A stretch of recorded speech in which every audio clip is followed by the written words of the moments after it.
Wait, I'm here. I just had to close the door. Okay, so I'm gonna do a vlog answering some questions.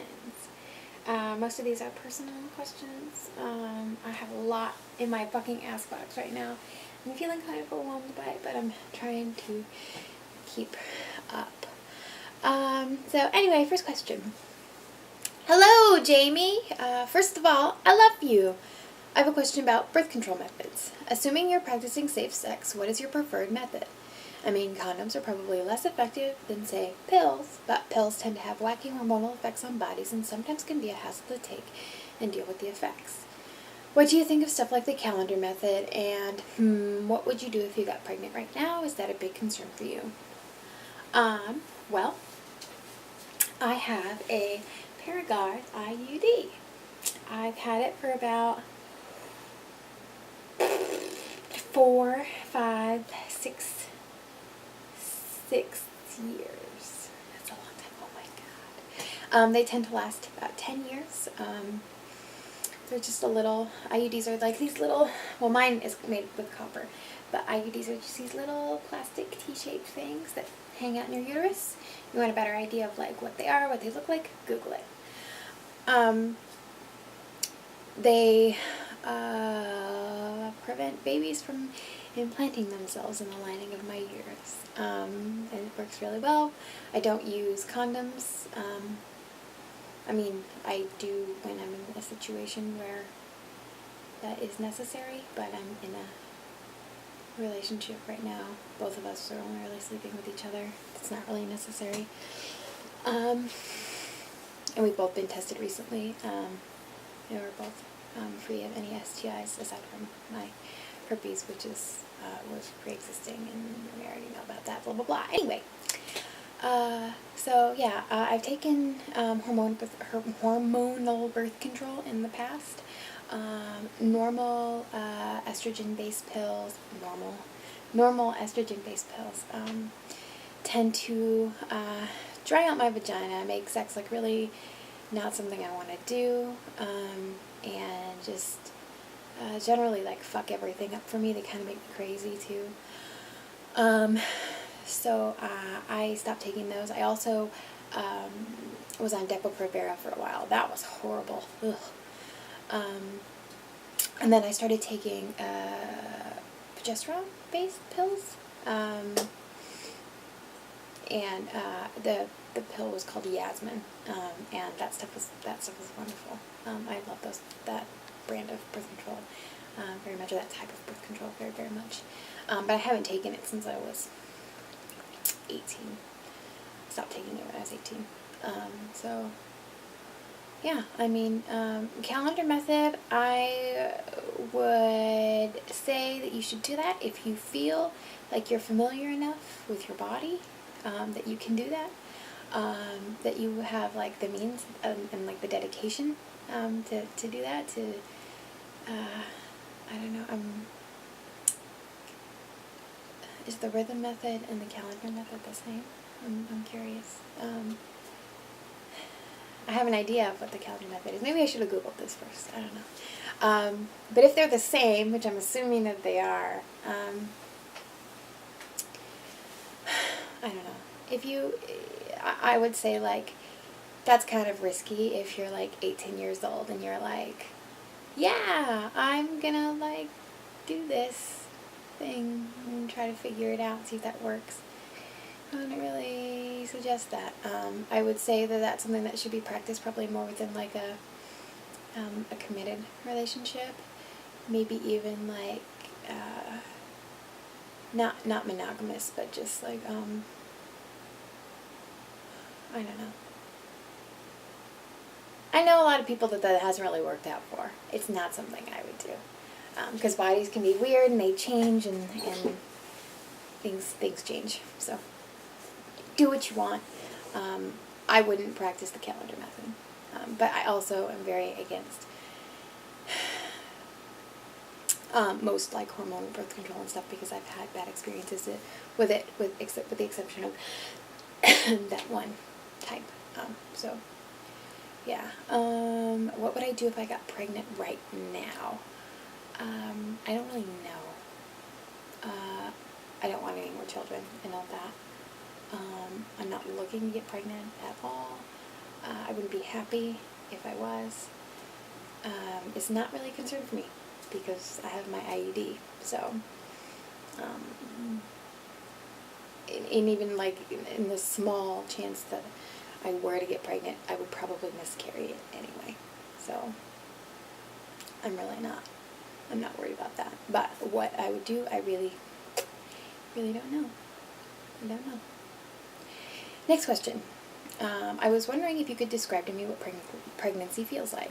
Did you get a lot of symptoms while you were pregnant? What did it feel like in the beginning stages? Pregnancy, I had an incredibly easy pregnancy, like super, super easy. I never got morning sickness or anything like that. I was more sensitive to caffeine and things like that, so if I drank iced tea, I'd throw up. But I'd still drink it anyway because I absolutely loved it. I mean, I still love it. I love it all the time. But, yeah, I would throw it up anytime I drank it.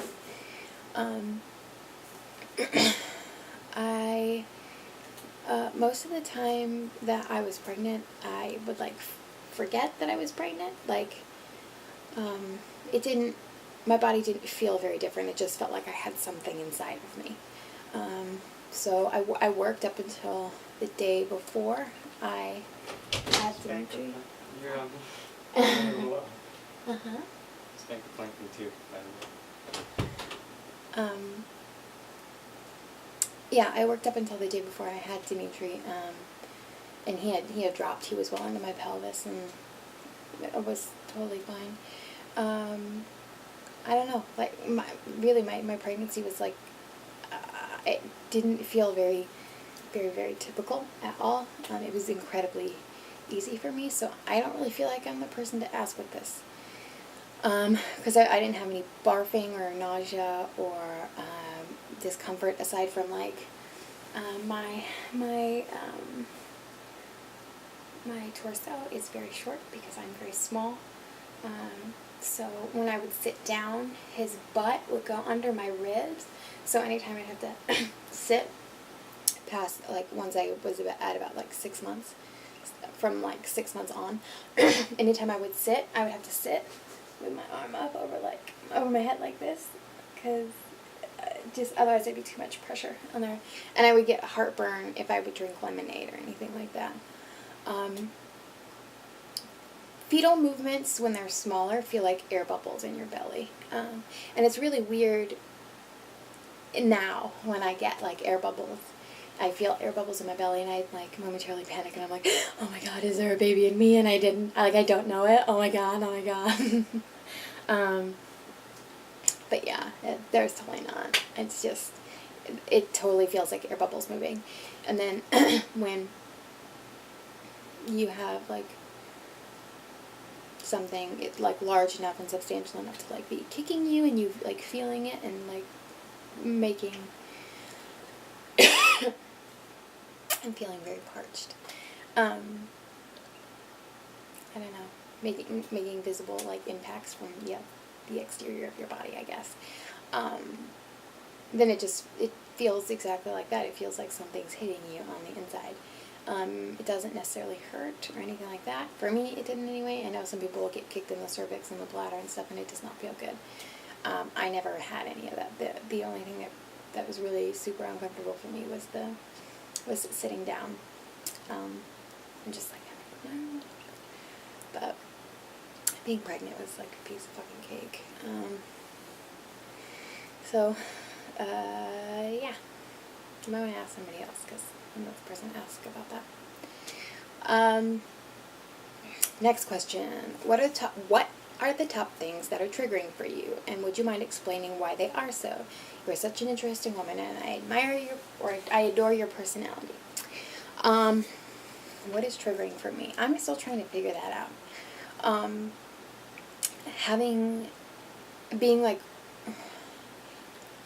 Being pinned or, like, restricted in a way, like, to where I can't move my body when it's done by, like, another person, that's incredibly triggering for me. having my head covered in any way, being hurt and restrained can trigger me sometimes. I don't know, people being really verbally aggressive about, like, my abuse and the way that I should have handled it or whatever, that can trigger me. That last anon that I had, that I responded to, definitely, like, really triggered me, totally, like, ruined my whole day. It was fucking stupid.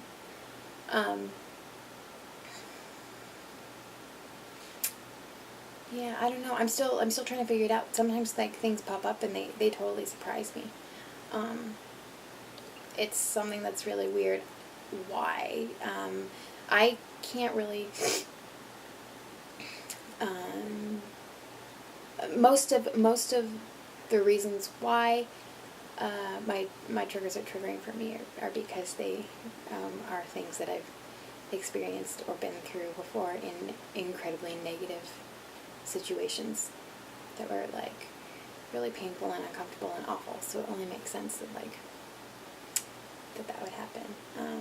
And sometimes it happens when I'm with my daddy and we're like fucking around or whatever. Sometimes we'll even be playing, tickling. I absolutely love being tickled, but tickling can trigger me. If I get tickled to a certain point, I just start crying, and that's definitely happened with my daddy. My daddy's really, really great, and he's really sweet about it. But that's all I can really think of. It all just stems from, like, things from my experiences from when I was younger. It's kind of haunting. Ooh. Next question. Can you explain your living situation with your daddy, your daddy's ex-wife, and the kids? How did that come about? We all live together in a house. She and her partner broke up, and she had to move back into a not so healthy situation for her or Steven.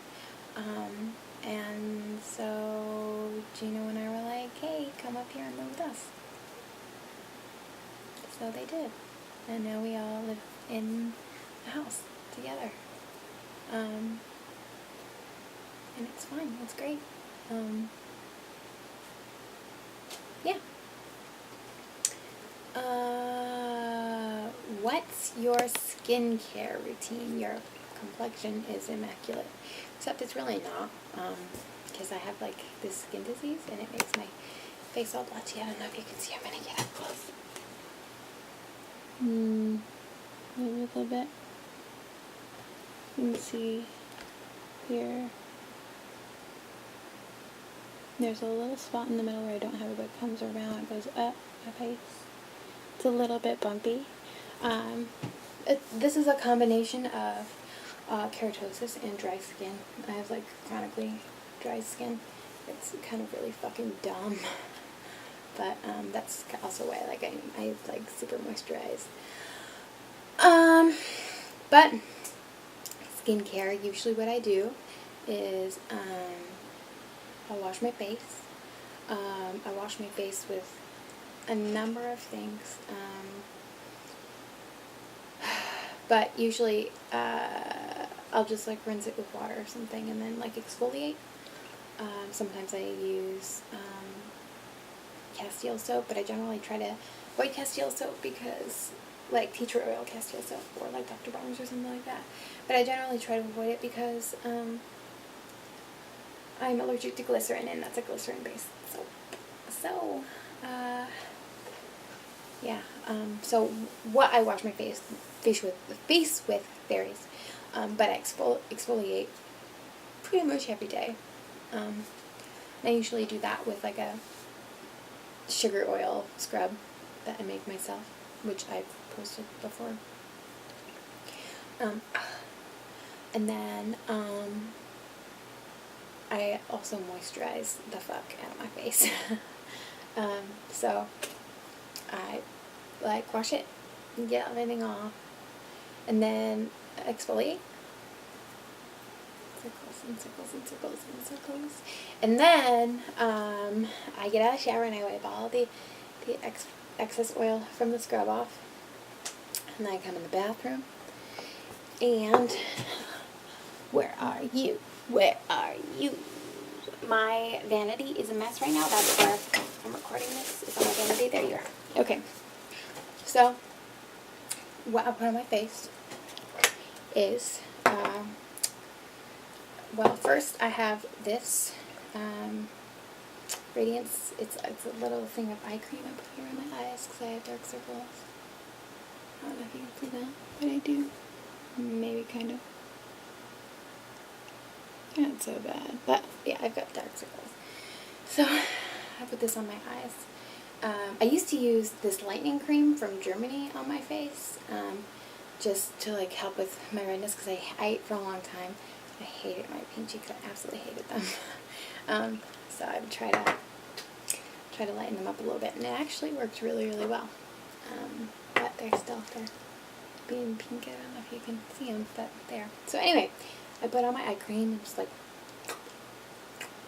and then I have my Real X Skin Tightening Serum.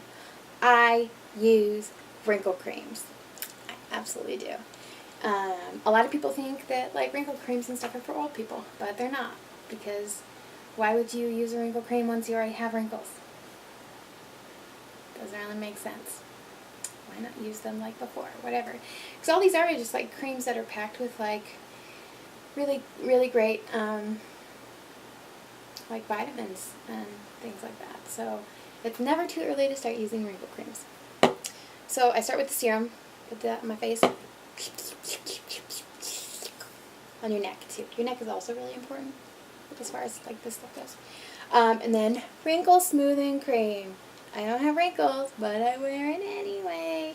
And these are both made by Olay. I did not buy them. They were gifted to me. Because if I